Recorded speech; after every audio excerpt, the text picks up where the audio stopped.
We are live, boys and girls. It is another episode of Camera and Flask, episode 25, which is kind of a milestone, even though it's not. We could say it's a milestone. I think it is. 25, that's, like anniversaries, 25 and 50. That's the big ones. It's true. And we're just getting started, kids. So here we are. This is the pre-show. We're going to keep it short today. A quick 4 minutes. Take a look at Ben's eyes very closely. I wish I had the Zoom cam here. There you go. That's 28 plus hours of travel from Las Vegas to the Czech Republic. Yeah. And he made it. And what a trooper. I mean, come on, Caleb. Yeah. It's ridiculous. Oh. Let me tell you where I'd be right now. I'd be horizontal. 1,000,000%. Yeah. Or in a bathtub surrounded by bottles. And maybe like and little rose petals. Okay. Nice. Not me. I'm not a What an image. What an image. Yeah, it's ugly. You made it though. That's amazing. You're there. Yes, and actually I'm still feeling like I'm on US time because I'm now having had like an hour's just horizontal napping or trying not to sleep. I now feel sort of awake again. Oh, nice. Perfect for the show. I like it. Yeah. We should note that, and we'll bring this up again later before I forget, Mr. Caleb Pike, we won't divulge enough information for you to know anything out there, but he will not be with us next week for Camera and Flask. So we cry just a little bit. There's a tiny bit of a tear. A little golden tear. A golden tear for the golden boy. And we will hopefully have a co-host. What do we call it? Special guest. Special guest, a special co-host. One that might have enough inner joy to power the sun. Maybe. Yeah, if I can get that special co-host to come on. So Ben, we will have to talk about that later on. Okay. If it's the same one I think we're thinking of. Yeah. He told me, why have I not been on the show yet? Oh, yes. We have a good chance of making that happen. I know exactly who you're talking about then. Yes. In fact, what I'm hoping he does is he actually broadcasts live from his patch of grass, which would be amazing. Like in the overhead, so he stands straight down on him laying in the grass. Legs crossed, Yeah. In the lotus position or something. I don't know. This would be amazing. Bill from Chicago. Checking in. What's up, Bill? What's going on, Bill? Everybody, welcome. Thanks for joining us. Yeah, here we are. And we are close to, I like your eggs, Ben. I don't know what that means. Look. Jago. Watch yourself. Yeah. Can you hold that egg again? Don't listen to him. Unbelievable. So here we are. Ted from Aperture. That's a great guess, Alex, but that would be a great idea. We've talked about that in the past, but we're thinking of someone else. But that would be amazing to have Ted on. The chances of getting Ted on this show are basically zero, but that's okay. Nice eggs, Victor says. Hi, guys. Who else do we have here? Jeremy, Bill, Alex, Victor, Jago. Bill, what's up? Again, Momentum Studios AU. Happy Down Under over there. Travis. Met Momentum. Yeah. Good times. Good show. No Grumpy Penguin yet. Matthew's here. We are streaming now, Matthew. And it is time. So I turn it over to the wonderful and amazing Caleb Pike. Here we go, ladies and gentlemen. Welcome to episode 25. We've been doing this for 25 weeks. Maybe 26 if you include holidays. I can't quite recall. We're excited. We're all ready to go, or at least I am. So here's what we're gonna do before we jump into the other two gentlemen and what we're drinking. Just a reminder, if you haven't already, hit that subscribe button down below. We do this every single week on Wednesday at 6 p.m. Eastern, and we're joined by the lovely Jem Schofield, which is the wonderful master. I don't know, owner of this channel. I don't know where I'm going with that. And then Ben Barden, who has been in the sky for the last 28 hours. So, gentlemen, how you doing? Ben, Jem? Good. Ben is really the one to ask this question. Yeah. Yeah, long journey. I've been home for about 4 hours. Well, you look yeah, amazing. Traveling. Yeah. Well, thank you, bless you. I'm feeling, remarkably perky now. I had a little lie down. I've just had a shower.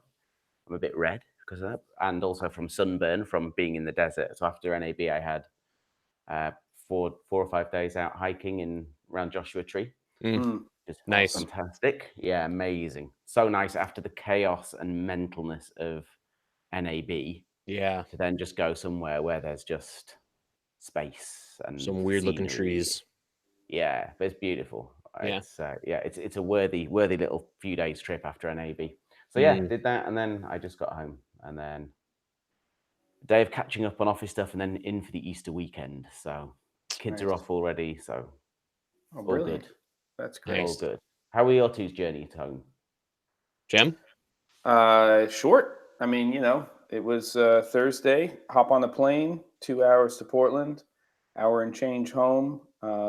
Nice to be back in my own house with my family in my own bed, and then jumping into a weekend with the kids, and then absolute mayhem post NAB reality distortion field stuff. And I'm still trying to recover from that.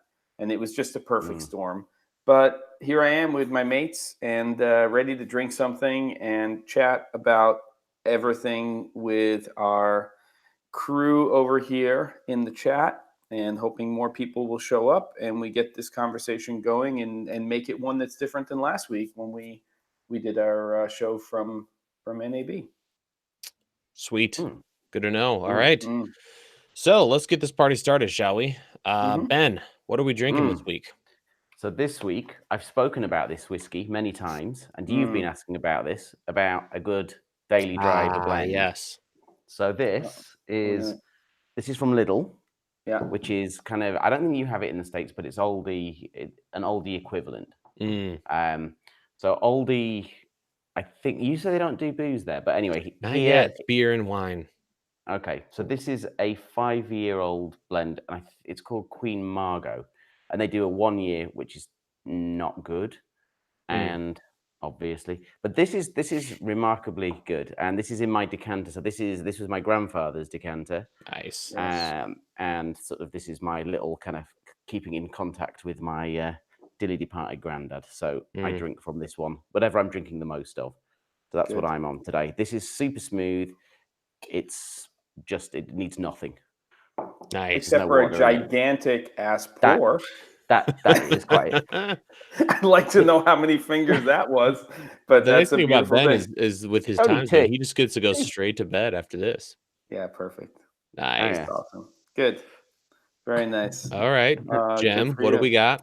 I have old standby. I'm gonna have a Kulela. And so basically I'm bookending NAB because I had the Lagavulin before I left because I knew I wasn't going to drink it there. And then probably one of my other all-time favorites, the Kulela. Smoky and sweet, but not medicinal. So that's what I'm going to be drinking today. And I'm very much going to enjoy it. And I quite enjoyed that Indian John Paul the other week. I think we needed to just, keep drinking it, but we didn't. And that was okay. I was pretty upset that it just kind of went away, that we didn't get to hang on to that bottle that we were leaving. I'll remedy that in the future. I'll remedy that in the future, as in we'll get another one and it'll all happen and it's all going to be good. Yeah. Okay. All right. Yeah. Good. Very good. Well, this week, what are you drinking? What about you? What's up with you, Caleb? I didn't bring the bottle down, and I'm doing my budget choice so far. The cheapest, best nightly thing I can find is it Dewar's? Is that how you would pronounce it? Dewar's. Okay. Dewar's White Label. It's a blend. Yep. That's the one. And you know what the good thing for you is that you can find that on basically any airplane that you go on. That is the default. Scotch. Right. Really? Yeah. No, that's for Scotch. That's the one, I guess. So, it needs a little water. It's kind of gas. It's got this like petrol kind of flavor. Is that on the tasting notes on the bottle? Yeah, petrol notes. Notes of petrol. Just a little bit. So a little bit of water eliminates that. I haven't really enjoyed ice in anything other than white alcohol. So yeah, gentlemen, Mm. cheers Cheers. to All right. episode Cheers. 25 post NAB. Yeah. Here we go.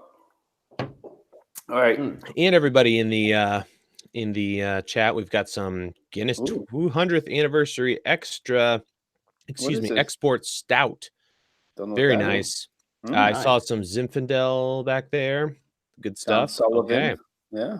That's some So, things. gentlemen, and of course, if you're in the chat, and especially if you're new, please give us comments, questions as we go through this. We're definitely going to be hanging out with you guys a lot in this one. Mhm. We're just going to be talking about kind of the title's Life After NAB, but kind of just a kind of debrief, making sure we cover any questions you guys have. So if you have any, definitely let us know what's going on. Mhm. Is there anything that you wish you would have seen more information on after the show? Because there's kind of this crazy flurry, and then now we're all actually like researching what's going on. So, ooh, Johnny Walker Blue, fancy Yeah. pants revolution, fancy pants indeed. Okay.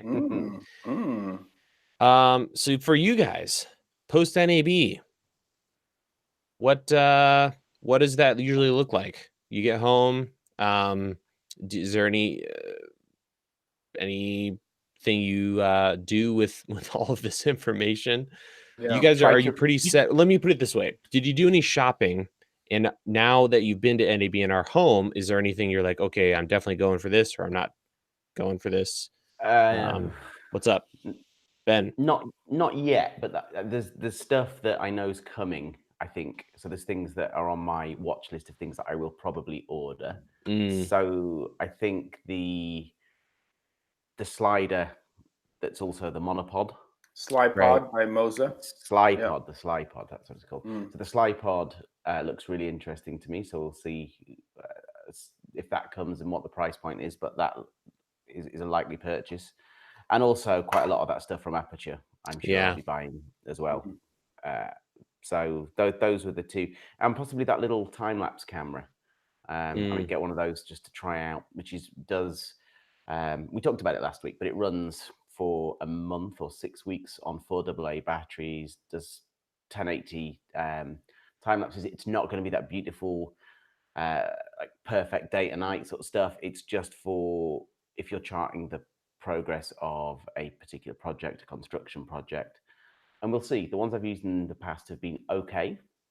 They've done what they needed to, because it's always a compromise for those kind of things. And this just looks like it has a lot more control, and it's just a bit better thought through. And it's 1080, not 4K, sadly. So yeah, that's something I'll be getting and just running through its paces to see. And then that's something I can tout out to clients as well. I get asked for it a lot. Yeah. Nice. Any price on the Slipod? Bill Pan is asking. No, unfortunately. And No. when I asked on the stand, I was told, or I was asked back, what would you pay for it? And I explained that's not the way this works. I agree. Yeah, that's what I reckon it's going to come in at, based on their other products. Would you say what price? $500. It shouldn't be more than $499. I mean, the question really in my mind is how useful is it actually as a monopod? Because there are other companies that make monopods that to me are better designed as monopods. It's just that form factor. And the question I have is, I'm actually interested in the smaller version of that, because remember that it goes twice the length of whatever the tube is or close to it. So I don't necessarily like, if I could have something that sat in a 21-inch roller that I could take on an airplane. Ben's disagree. What? Go ahead, tell me, Ben. Its range of movement's really small. So even though the thing's quite long, the actual range of movement, I think, is somewhere around 20 to 30 centimeters. So the question is, if they could make that product smaller and they didn't promote it as a monopod, I'm just saying, could they still have that same basic range of motion? Because to me, to be able to put a stick inside of a rolling case and put a mirrorless camera on there, and then to have a slider in that form factor would be pretty interesting. The problem for me is that, most sliders, they start here and they can go this way and they can go this way. But this product is limited to wherever the end of that stick is. So it's got to be positioned in a way that it can do a move like this. So you do have to do some rethinking. I mean, that's the beautiful thing about actually getting away from a show like NAB, because when you're in it, even when we did the show last week, you're caught up in everything, and then you start to think. And when you start to think, you get away from the, ooh, this is a cool new shiny toy, and then I have to start to think about the practicality of that product, which may be amazing. I'm just trying to think of, like, it's a monopod, so they have that vertical thing with the thing there, but is it really going to be stable enough? Am I going to trust having my camera on there? Am I going to be wanting to hold it all the time? There's a lot of things that are going in my mind about that slide pod. Not in the horizontal, but in the vertical especially. So I'm just thinking about it, Its payload's huge. It was talking about 20 kilos in the vertical and 9 in the horizontal. Right. So that covers an awful lot of gear. Yeah. And I think he was talking about 3 mil of flex. Okay. Or I can't remember. But it's a stability on the base, because with that huge payload, then my concern is, okay, so how, then all of a sudden I'm like, okay, now I'm going to get a grip head or a Mathellini and attach this thing to a C-stand or, whatever it is. So that's why I like the idea of a shorter version, because if it was a shorter version, one thing I told them is they had a 1/4 thread, at least put a 3/8 in the bottom. So it's a little bit more sturdy. And what if it was this big and I could stick it on top of any tripod or anything and I could have that movement? That would be really interesting. I think there's quite a lot of room in the bottom of that's taken up by the motor, and I'm guessing it's like a worm screw that pushes the thing up. So I think you're always going to have kind of so much space in the bottom of that thing that's taken up by the gearing. Yep.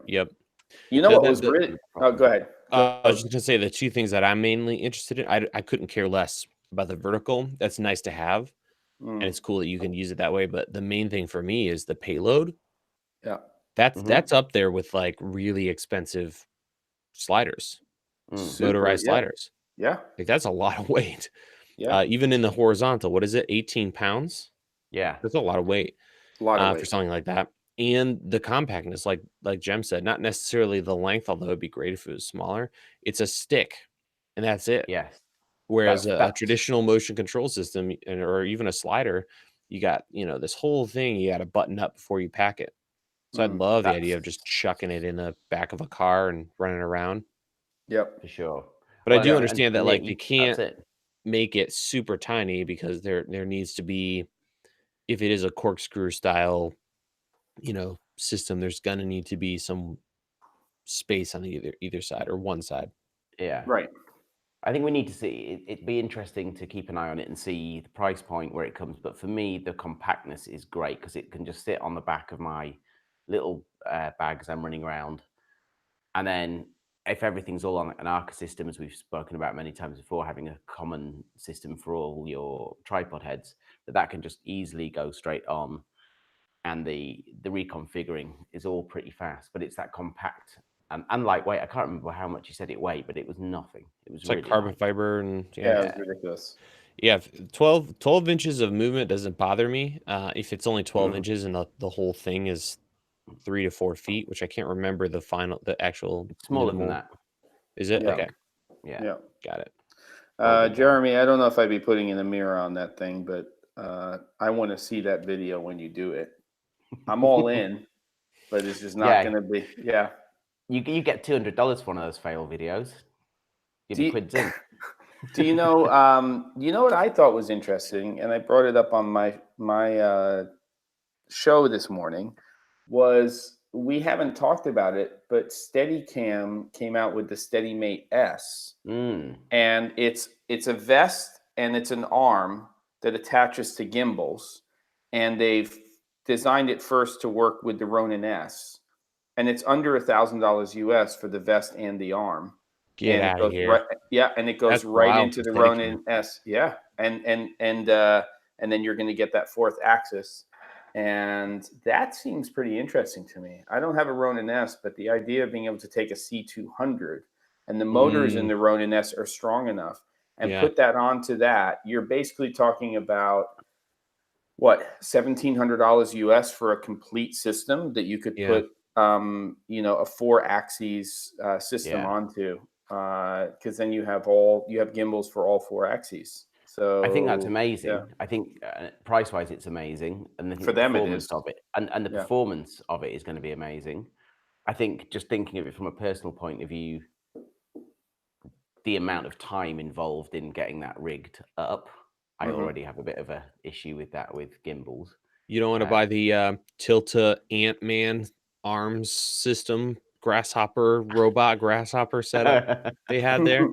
You see people walking around in that thing. Yes, I think I was with you when Terminator someone 10. walking past with that. Yeah. By the way, if you want to tick Cassie off or completely lose her respect, put on a why am I spacing completely? The number one thing that's like everywhere in cinema now, the Easy Rig. She thinks that is the dumbest thing. Everywhere we went, she's like, "Look at this idiot over here with this thing on." And then when she saw the Tilta armor thing, she almost went over there and like told the guy to rethink his life. Great. Oh man. Yeah. Oh my goodness. Yeah. But no, that was another thing that people were talking about, was that one arm you could attach to the top of an Easy Rig, and now you can walk with it. Wait, you're saying so I can't use my Easy Rig when I'm around in the production with Cassie? That's correct. Done. Even though it's a mini, that's even lamer, probably. she just doesn't. I don't think it's saves my old man like back. overkill ridiculousness. It is ridiculous. Yeah. She's also married to Hercules, so I mean, what are you gonna do? Oh, stop! I mean, there's so much. I have a sensitive back. All the height, you pay for it. Oh, pay for the back stuff. Yeah. Oh, question. I was thinking about this earlier today, and I wanted to get your guys' thoughts, and it involves NAB in a big way. Do you feel, Jem Schofield and Ben Barden, that costs have come down overall? And not just technology is getting more affordable to do better at, but just overall the industry, disregard inflation, disregard kind of the technology curve, things becoming more affordable. Do you feel with the quantity that we're seeing, like for instance, that Steadicam, I'm amazed by that price. That's ridiculous to me. Well, so I'm going to answer this question first, I guess.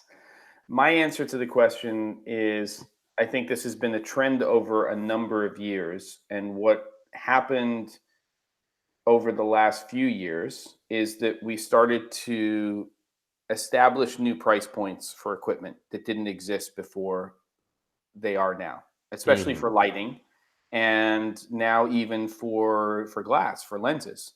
So what's happening now is I think that we have these perceived price points having to do with equipment. It's $500, it's $1,000, we jump to $2,000, we go to $5,000, whatever those are. Then we have $5,000 to $10,000 in many of these product categories. And what I think has happened very definitely is within those price point tiers, we are getting much better quality equipment than we were a year ago, and then a year ago before that, and so on and so forth. So when we look at $1,000 to $1,500 now for an LED fixture, what we're getting out of that $1,000 to $1,500 is so much more than 3 years ago. But before 3 to 5 years ago, that tier didn't even exist, because before that it was, a light panels 1x1, and it was $2,700 US.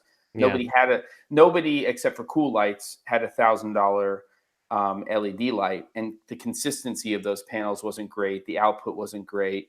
You could get lucky here and there. It was just starting to happen back then, 5-7 years ago. So I think that's, to me, the answer. I mean, look at what you get for $1,200 right now in a mirrorless camera over 3 years ago. I mean, it's huge. And how everyone has an option there now. Yes. Yeah. That's my answer. Panasonic's newest thing. It's like everyone's got something there. Yeah.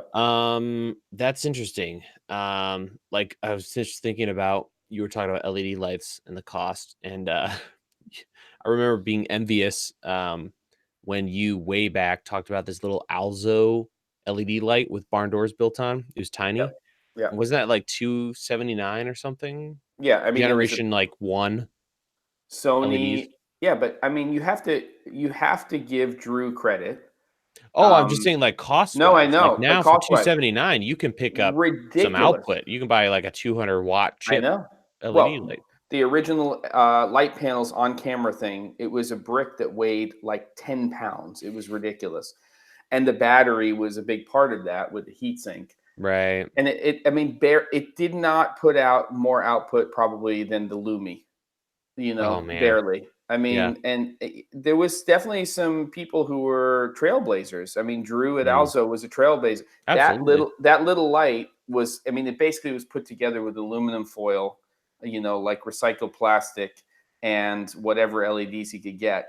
But he was using Sony NPF batteries in that, I think, and in one of them, and you could. It was pretty, and I think that's the light where you could use AA's or a Sony NPF. There's one of them you could do that with. And then he came out with that big chip Alzo 3000. Yeah. And I don't know if there's anything like that at the time. No, he was definitely doing some stuff. I mean, nice. It's a shame because he definitely had the vision, but then some other companies came in. Yep. Rockstar Ted. Let's not even talk about that. He's killing industries or companies right now. What do you think, Ben? What do you think about that concept? Yeah, I think more or less the same. I think that it's not necessarily that base. I mean, that has obviously changed over 5 years, but I think now it's that what we're getting in those price brackets, exactly as Jem was saying, is we're getting a lot more and things are pushing forward at a tremendous pace. Right. When we're looking at lighting, a couple of years ago, that was exciting if we were getting stuff that was bicolor. And now we're full RGB W, and that's everyone's got fixtures with that, and it seems to me that the base product from all those companies, the price hasn't really changed, but we're getting so much more in terms of feature set for that money. Right. So that seems to be what's changing. It's exciting. I mean, the stuff's pushing on at a pace, and not so much in cameras now. I mean, cameras it's really slowed down. But light, I mean, we've had this conversation many times, but it's lighting at the moment where there seems to be huge advantage, and audio. There's some really interesting stuff with audio that's happening too, which again we've all talked about in the last episode. Audio's seeing some big shifts. I do want to say that I don't know what it is. It might be the 30 hours of travel. It might be the 1 hour partial nap that Ben had, but his English accent sounds posher today. It's just a little bit. Do you know why? Do you know why that is? It's because I've been in America, and when I'm in America for a week or 2 weeks, I ham my accent up like there's no tomorrow. So posh. You're so posh today. No, well, because it gets. There was on the Southwest flight when I got on in Vegas to go to LA. Was that this morning or yesterday morning? I don't know. But when I got on that flight, I'd obviously been hamming it up to the point where the stewardess picked up on it and started throwing it back at me, going, "Oh, good day to you, sir. Please do take a seat." That's awesome. She took the piss out of you. Yeah, she did.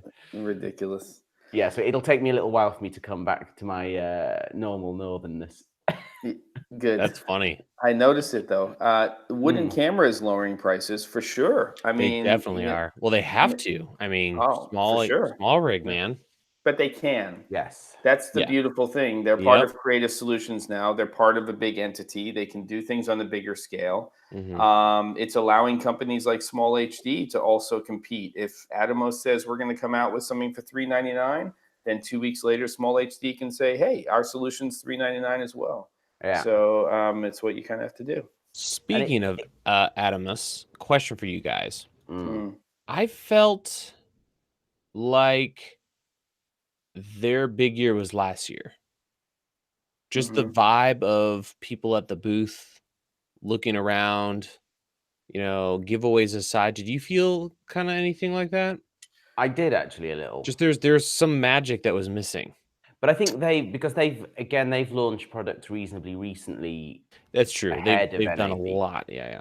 And we've spoken about this before, but that's not what's happening at the moment in that saving everything up for 9 a.m. Monday morning NAB week to launch everything.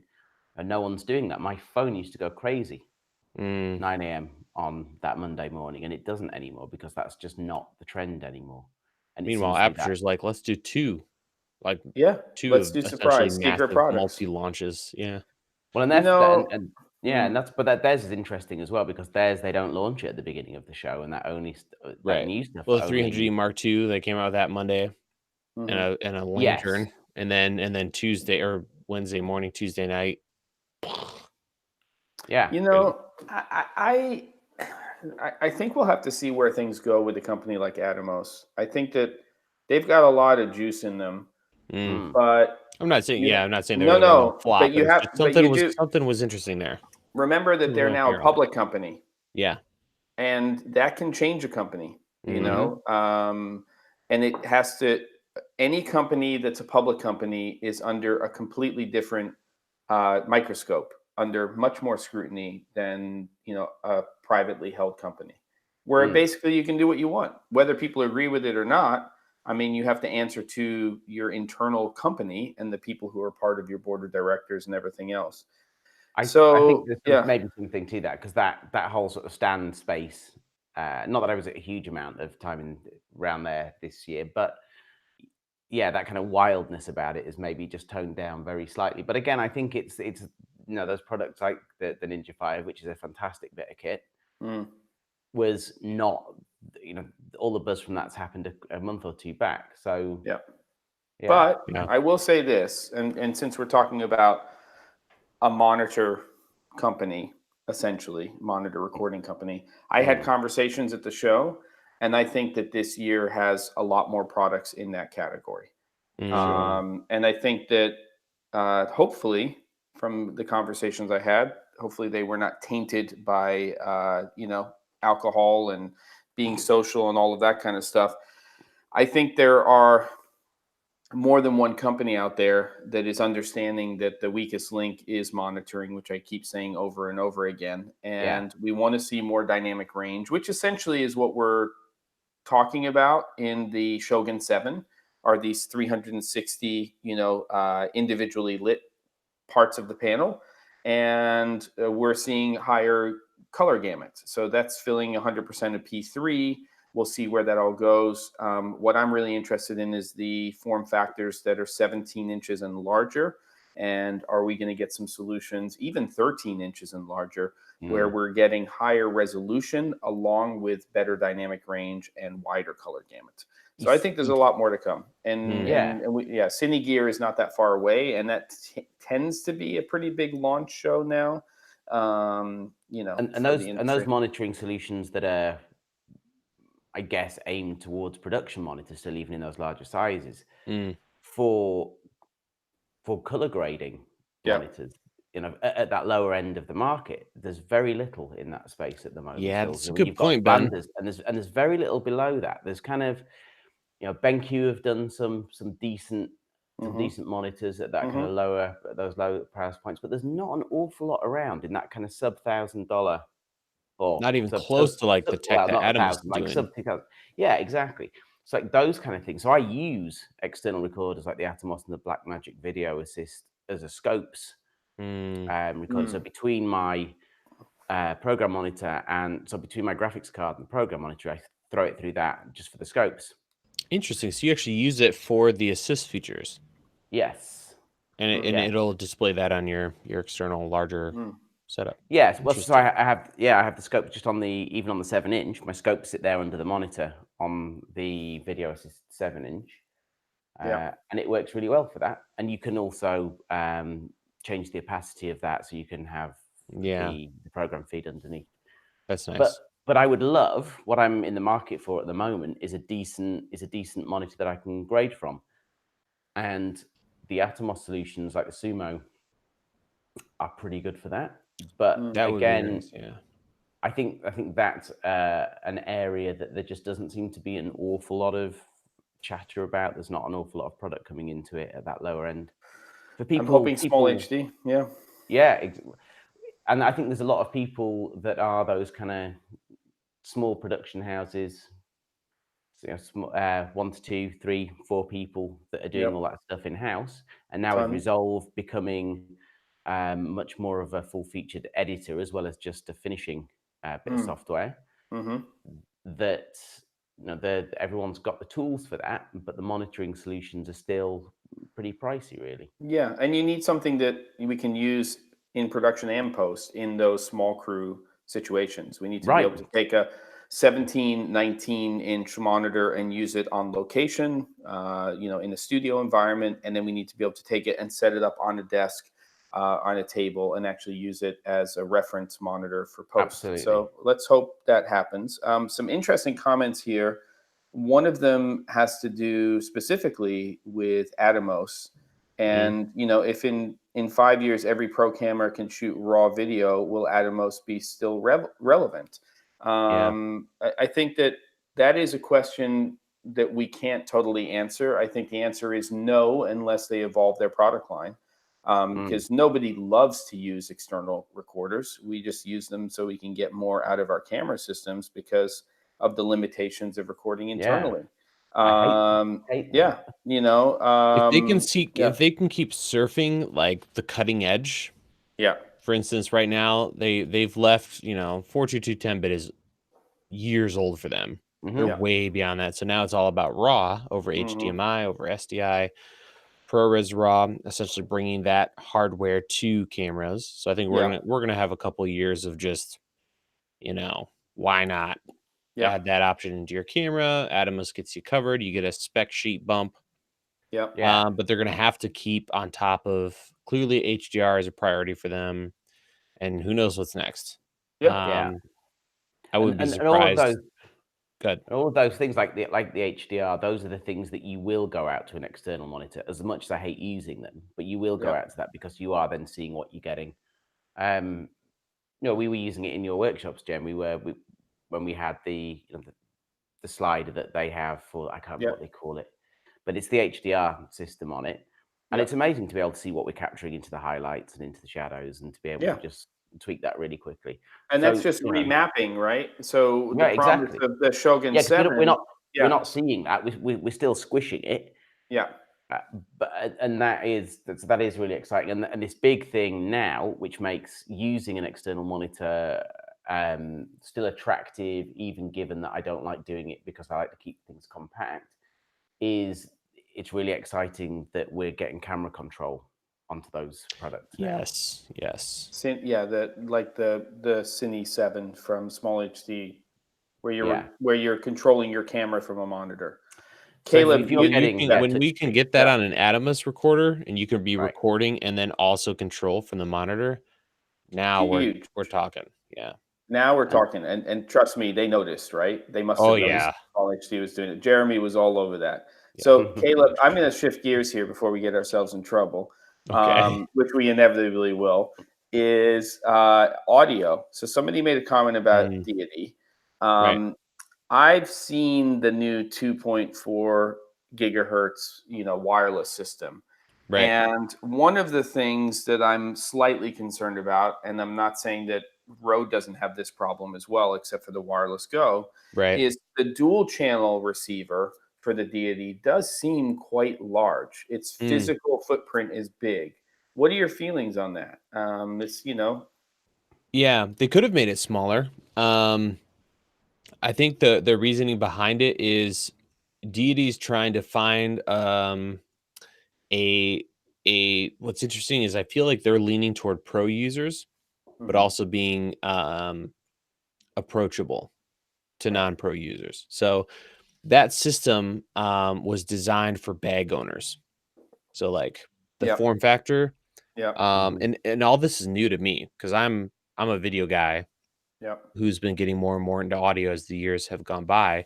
Mm, And after watching lots of content with Andrew, who kind of runs the show over there, yep. you can find videos of him at Gotham Sound. In Gotham Sound, if you haven't heard of them, they're essentially like B&H photo, video, but audio hardcore, and they're amazing.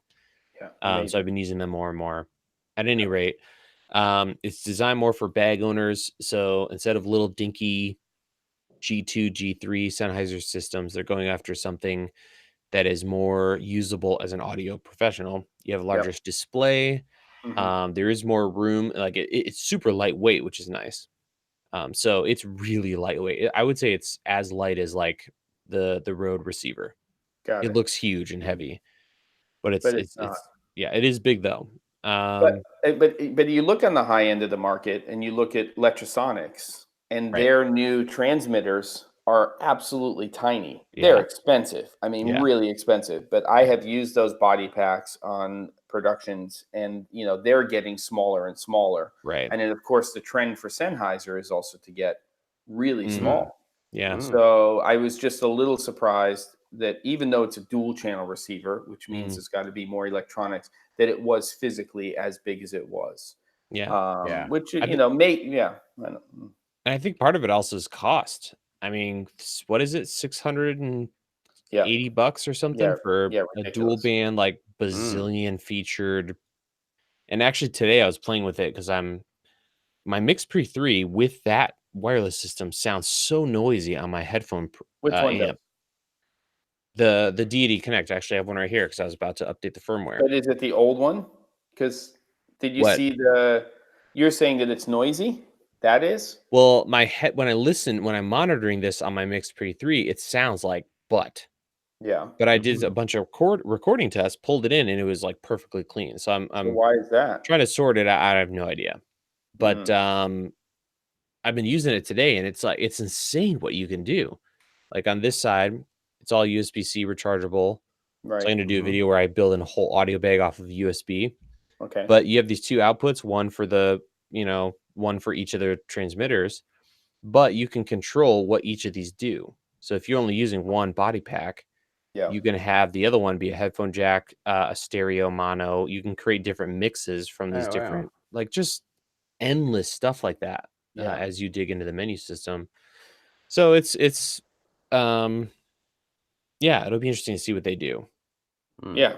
No, I mean, it's I'm not a not saying huge it's deal. perfect, and I Yeah. haven't fully tested No. it, but a lot of I think the microphones could be better, even though they've Well, kind of did you made some see changes Gerald? there. Did you see Gerald's? Yeah, because I watched Gerald Undone's video, and Right. the first one he had was Yeah. pretty ass, and then Yeah, they he sent out used a second set, and they definitely are better. But then again, you turn around and they got their 3 millimeter, you know. Oh Yeah. yeah. It's like it's the that 3 mil affordability of WAV. manufacturing from Aperture, but then some guys who are just ready to like start slashing throats when it comes to cost. So I don't know. Yeah, it's a balance of the force.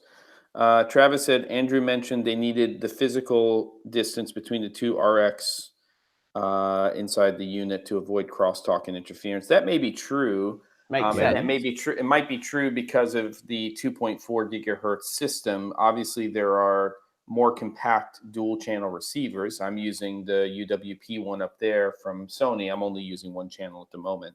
And that box is smaller. But that's also based on a block frequency range system as opposed to 2.4 gigahertz. So that might be true. What if it's also material? Like those Sonys and definitely what do you say, Zacom? Yeah. Or Electrosonics? Electrosonics is the industry standard, at least in this country. Right.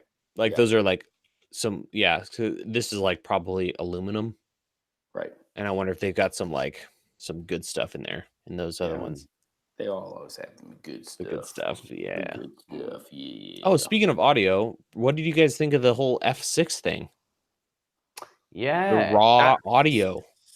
See, I'm still struggling to get I studied audio engineering at university, and I'm still struggling to slightly get my head around that to a degree. Somehow it's easier for me than raw video. Mm. Because like raw video, there's so much happening with a sensor and light and raw. Like that still is amazing to me. It's a miracle. It's a miracle. Well, yeah. So but audio, I mean, maybe it's just because I'm oversimplifying it, but I feel like audio is a little more straightforward for me to understand. I think I just want to see.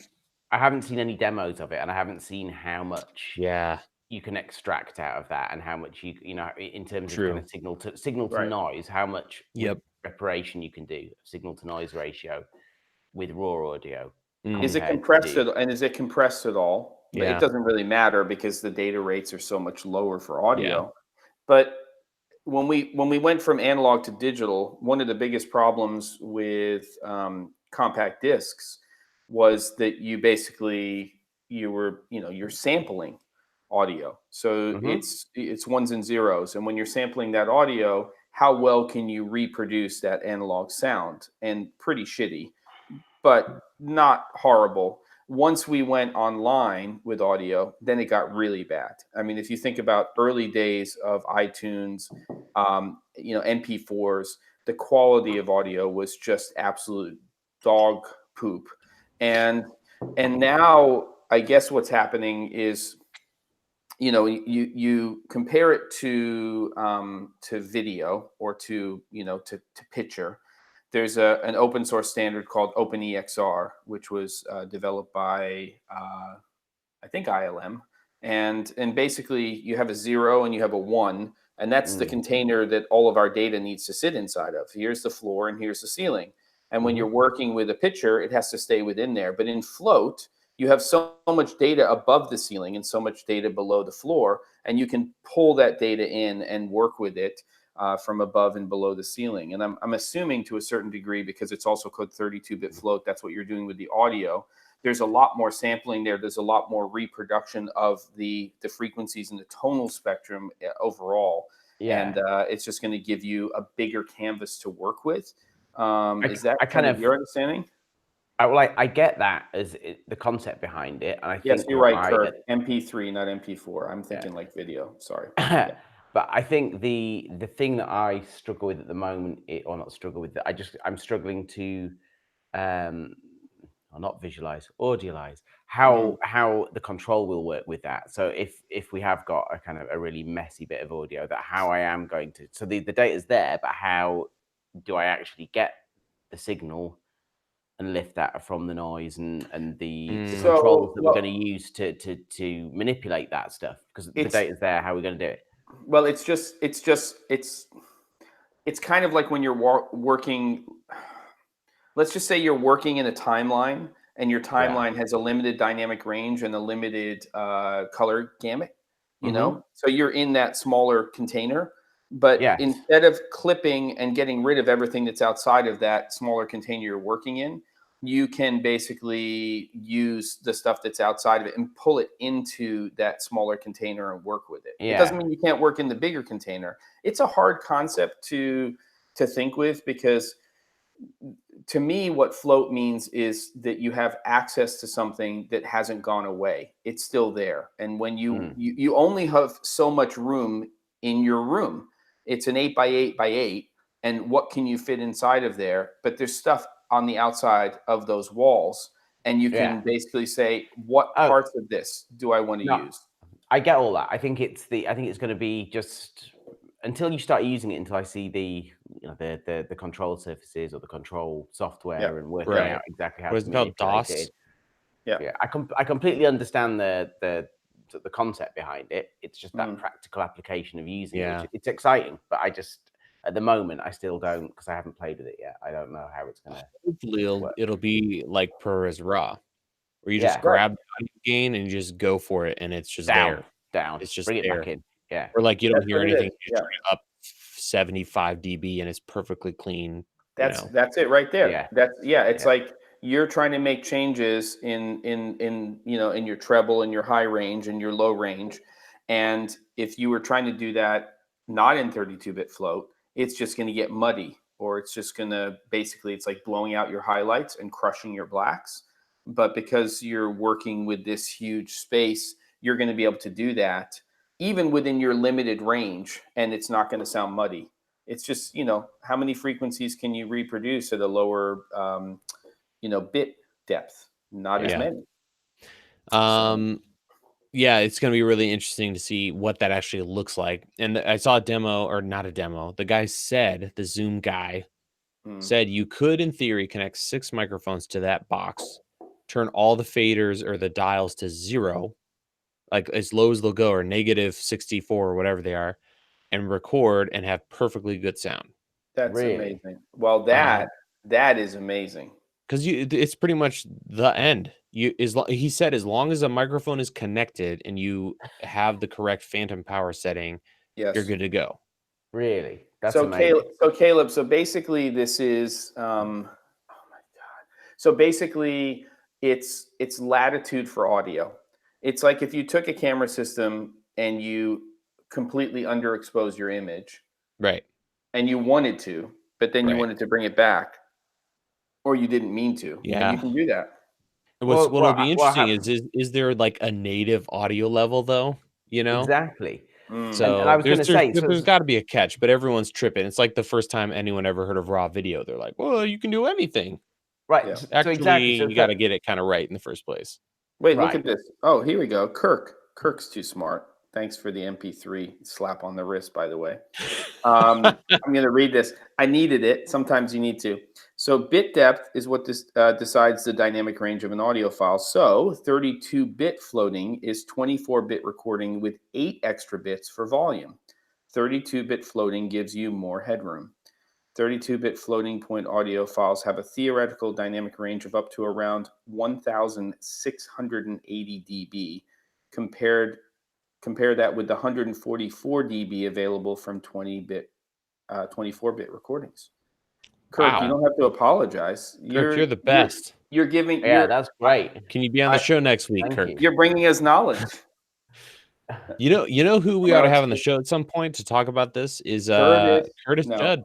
I knew it. I knew you were going to say it. The Gentle Giant. Everyone The should just go watch his F6 because that's where all my information came from. His F6 video. And you watch it like this if you're me. Yeah. You're looking up because he's basically an ent. So that's true. Curtis the ent. He's amazing. Right. So I agree with Chris. What Chris just said. It's not going to be like, oh, you just, but I do think it's going to be pretty revolutionary. Yeah. I mean, it's like I feel like it's going from SD video to the cameras we have now. Like that's a big jump, That's right? a bold statement. Can we say HD to yeah, that's a good point. 4K? You're 720 to 1080 to now. Yeah. What's the price point on the Zoom? No idea. Really? In fact, I learned this. So when you see the B&H guys walking around, and you can see who they are just because of the way that they are. When you see them at different booths, what a lot of them are doing is getting specs and photos for the B&H website because that F6 is on the B&H website right now, even though the images for it are from NAB.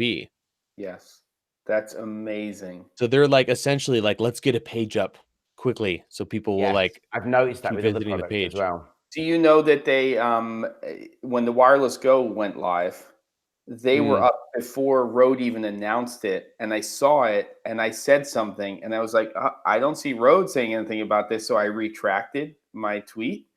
But they're a bunch of jumpy dudes over there. They're a bunch of jumpy I got a story dudes. I can tell you offline that's unbelievable. But unbelievable. Right. So this audio thing's insane. Shoot, someone had a great nuts a question. No, he's not here today. Oh, people were talking about the where is it? Who asked about whether they should wait to get this or get something now? I'm sorry, I can't find the comment, but someone was essentially asking, should I get, a mixer now or wait for this tech? And he was asking about what I use, which is the Mix Pre 3. I think you'd be good to go with the Mix Pre 3 because when the preamps are as good as that mixer is per quarter, my Mix Pre 3, if my levels are low, you can pull up a lot and you're still good to go. Right. So I'll sometimes set it to peak at, if I know there's going to be really loud sounds, I'll set it to peak at -20 or less. And then you can still pull it up and it doesn't sound bad. If you're like me, where you came from like the H4n level, Tascam recorder stuff, it's a night and day. It's not even close to comparison. And then of course you have analog limiters on the high end, so you won't deal with that nasty audio distortion clipping stuff.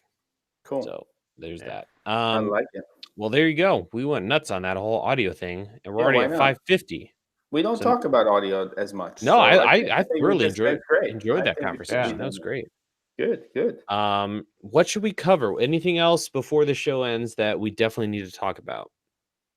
Well, I will mention one thing lighting wise, which people aren't talking about a lot, which was a totally more than a proof of concept, but not something people discuss. Hive actually had a very small light on their stand, which is going to be a 575 watt LED. And it was small. I mean, that sucker was small. Now, it may have had a small backpack or tank underneath it powering it. I don't know that. It was just sitting on the stand. But I think that that's going to be a pretty interesting product. And yes, Victor, we love the Lumi. The Lumi is cool. Both Caleb and I did some content on that. Ben has one back in he has the first Lumi in the Czech Republic. I could almost guarantee it. Yeah, do you know what? Oh, bad news. Here we go. Joshua Tree. Something happened. No. So my son is massively into, he's doing loads and loads of time-lapse videos and like making art. So he's drawing stuff and building them up. So I have gifted it to him on the proviso that I can borrow it occasionally. So what? That's great. That's fantastic. Yeah. I mean, I wish my kids were asking very for happy boy. Good. Yeah. He's a happy boy. But I've said that I need to borrow it from time. It was one of those things where I go, I'm giving you this, and this is a really big thing because I really want it and would use it a lot. Yeah. But I love them. They're great. It's such a, and I did use it out in the desert. And in fact, I don't know if you saw the shot that I took of the Airbnb that I was staying in, which is this. Yes, I did. Yeah. In the desert. So in the interior, which was lit with that. Really? Yeah. I like it. Yeah. That's good. It's crazy. Very cool. And Jem, you were talking about that Hive light, which reminded me, everyone should check out Yuri.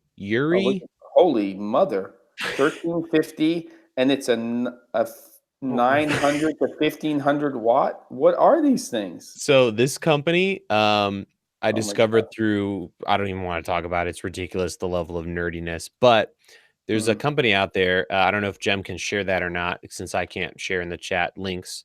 There's a company called Yuri. They're essentially the most cutting edge LED company in China, really high CRI, legit stuff.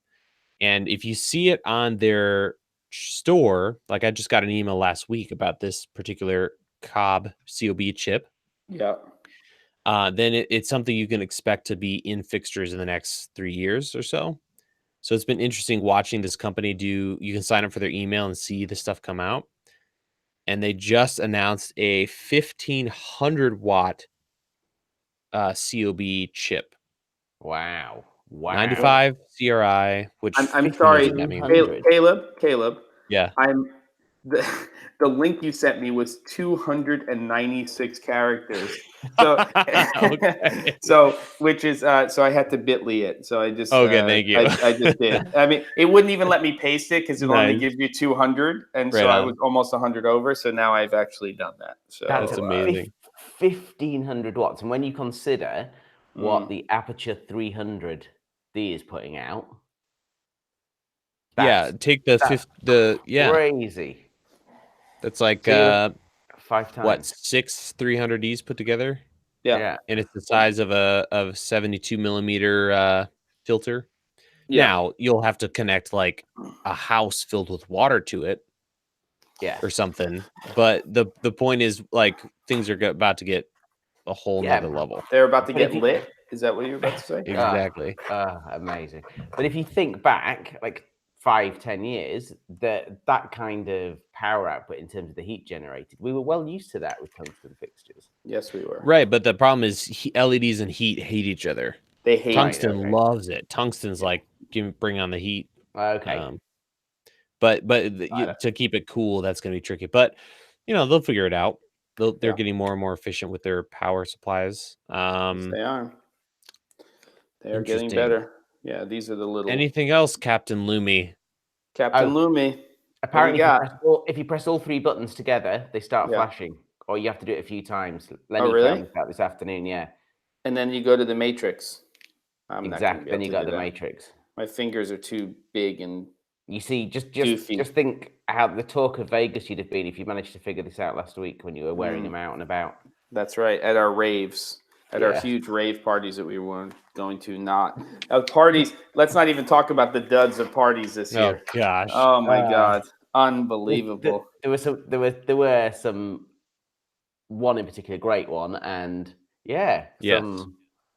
There were two. There was an amazing one from a hangout standpoint. There was an amazing one from a holy cow, lots of stuff is happening right now. And then there was an absolute butt. Garbage. Yeah. I'd rather be drinking water. The worst. Than what was going on. It was terrible. The weather was a big part of that. We do have to admit that that it played a part in that. Though I'm not sure if it was entirely the only thing, as we know. But that's the end of that discussion. It was the perfect storm. It was a perfect storm. It really was. It closed the airport. It was windy. Wow. That's intense. They were diverting stuff. And Adam Bedford, our friend, his wife flew back to LA the morning after and said it was the scariest flight of her life. That's not good. It was windy. It was rough. Yeah. But yes, it's all right. We had a good time. Oh yeah, yes, we did. I thoroughly this year got away from me. I feel. I had a blast hanging out with you two, but I felt like we didn't hang out as much. This year just went by quick. It did go by quick. On Wednesday, I felt like I had 2 more days. Yeah. It disappeared. Don't you think it's going to be weird, Caleb, next year with the shift? I don't know how it's going to work for my workshops, but the fact that the show starts on a Sunday and ends on a Wednesday, it's going to be really odd. Yeah, I have to figure that out. And that's really got this whole thing we've been talking about, that Monday morning at 9 a.m. is now quite a quiet time for product releases. That's gone completely with that shift. Yeah. No and they're not starting the show till 12 o'clock on Sunday, so a lot of people are going to show up. Oh, so we're losing half a day of the show then. Yeah. Nanlite, well, they're getting rid of the Thursday that nobody ever wants to be at. So they're basically just doing, like a half day on Sunday, and then they're going to go through and probably do a full day on Wednesday. That's going to make it hard for breakdown. I don't know how that's all going to work. Yeah. Nanlites were really interesting. I don't have a lot of time to talk about it this week, but I thought that what I saw on some of their panels was interesting because they were able to produce RGB and then hard bicolor. And then they had this thing. It's not like active diffusion like Xylight has, but they had a third setting, which doesn't have as much output. And they had these little white dots on the front of it, and they would activate, and then it would give you soft light coming out of the LED. So Nanlite seems like they have some interesting stuff. Kyle asked about the F6 versus MixPre 3 size. It's actually like a half a MixPre or 2/3 of a MixPre. It's actually it's deep because the XLRs are on the sides, and there's 3 of them on each side. But it's really compact. It's not big at all. Any other questions? Because we're kind of getting into that final wrap-up stage, guys. So hit us with whatever you got. You're not supposed to talk about. What? Did you see anything that you're not supposed to talk about? Is a question from Bill Pan. Well, yes, but nothing to do with gear. Oh yeah, right, exactly. Las Vegas. I hear the Gem's Hotel corridor. I would say the only thing I would say is how many devastated lighting companies there were after I told them about what Aperture did. Yeah. The day after Aperture announced their little $89 like beat everything for $89 and it gets you into this wireless system. Yeah. It was like so many companies, they're like, "Oh, check out this prototype we made." And I'm like, "Oh, buddy, did you see what Aperture did?" And they're like, "No." I'm like, I told them it's just devastating. Devastating. Yeah. Pitter patter, 1 minute down, photos or it didn't happen, Ben. Trust me, Bill, you don't want photos of what I saw in the 26th floor corridor of MGM. You described it to me in such detail so many times. I feel like I have a photograph burned into my. Oh gosh. I tried to transfer it to you. Larry, Zcam impressions. I haven't shot with it or anything, but I think they have one product that's going to be amazing. Super 35 6K RAW. Their future stuff with the full frame 8K RAW in that small form factor. I think that's just silly. They're going to have to do something different there. I think they're getting a little too excited. All right. But so listen, let's wrap this up because we have to go. First and foremost, next week, episode 26, we hope to have a special co-host because Caleb Pike will be out in the boot in other places. In fact, he's left us already. He's probably already on this trip because he just disappeared. Unbelievable. So next week, hard out. he did. Yeah, so there he is. He's back. So he's going to be out next week, hopefully a special co-host, but definitely myself and Mr. Ben Barden, who will have caught up on his sleep. And that's it for me. Please subscribe to the channel if you have not already. We do this every Wednesday at 6 p.m. Eastern on the C47's YouTube channel. I also do a Gearbox every Wednesday at 9 a.m. Well, I'll say noon Eastern as well, just to make it less confusing. Ben, any parting words for our lovely friends here in the chat? For those of you that we met last week, that was a real pleasure. And yeah, and for Travis, how's the YouTube channel coming? Yeah, watch this space. I'll have to do it at some point just to shut you two up. There you go. Make one video call it a day. Yeah, there you go. But yes, I don't know. My brain's too fried to have anything with more depth than that at this point, I'm afraid. Good. Okay. And Caleb, take us out, Captain. All right, ladies and gentlemen, thank you so much for joining us. It was an absolute pleasure. A couple new names that I don't recognize as often, so thank you guys so much for joining us. Subscribe. We'll see you next week. I won't, but there will be someone amazing to take my place. And then the last thing I'm going to leave it before I hand it over to Jem is just, a good old-fashioned. Oh, yeah. That's for you. The way I like it. Very nice. Thank you, Udi. You're amazing, Udi. Keep making these because Aperture is going to make everything else. So make these things right now. That's all I got to say. It was a pleasure. Love you guys. And see everybody next week. And Caleb will be back for episode 27. That doesn't mean don't be here for 26, boys and girls. We have something planned for you. We don't know what it is yet, even though the autofocus is not working with the 3.0 firmware on the XT3. But we'll talk about that once I figure out how it all works. See you guys later. Take care. Bye. Love you guys.